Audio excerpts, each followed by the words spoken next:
మిత్రులారా నమస్కారం. స్వతంత్ర భారతి రమేష్ యూట్యూబ్ ఛానల్కు స్వాగతం. నా పేరు గాయత్రి. నేను చదువుతున్నది 9th క్లాస్.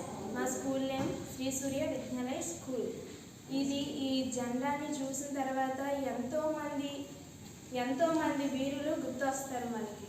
ఆ వీరుల త్యాగాన్ని మనం ఎప్పుడూ గుర్తించాలి. ఇది చూసిన తర్వాత ఇలా జరిగిందా, అలా జరిగిందని మనం ఫీల్ అవుతాం. అంటే ఎంత పోరాడి వాళ్ళ ప్రాణాలు తెగించి మరి మన భారతదేశాన్ని ఇంత గుర్తింపు తెచ్చినందుకు వాళ్ళకి నిజంగా సెల్యూట్. ఇంతగా మాకు వర్ణించినందుకు నిజంగా థ్యాంక్ యూ సార్. మీకు ఎప్పుడు కూడా రుణపడిపోయి ఉంటాం మేము మా స్కూల్. చాలా సంతోషం. మీ రుణం ఎలా తెచ్చుకుంటారు మరి నేను చెప్పనా? మీరు ఏ వృత్తిలోకైనా వెళ్ళండి, గొప్ప పొజిషన్కి వెళ్ళాలని చెప్పడం, ఏ వృత్తిలోకైనా వెళ్ళండి, కానీ నిజాయితీగా పనిచేసి దేశానికి ఉపయోగపడండి. అప్పుడు రుణం తెచ్చు. నా రుణం కాదు నాన్న. ఇంతమంది మహానుభావులు మరణించారు స్వాతంత్రం కోసం, అప్పుడు వాళ్ళ రుణం తీర్చుకున్నట్టు. ఎప్పుడు నిజాయితీగా బ్రతకాలి, దేశం కోసం పనిచేయాలి. ఎవరి కోసం పనిచేయాలి?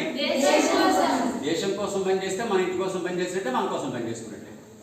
గుడ్ నాన్న. ఇంకెవరు? మిత్రులారా నమస్కారం. స్వతంత్ర భారతి రమేష్ యూట్యూబ్ ఛానల్కు స్వాగతం.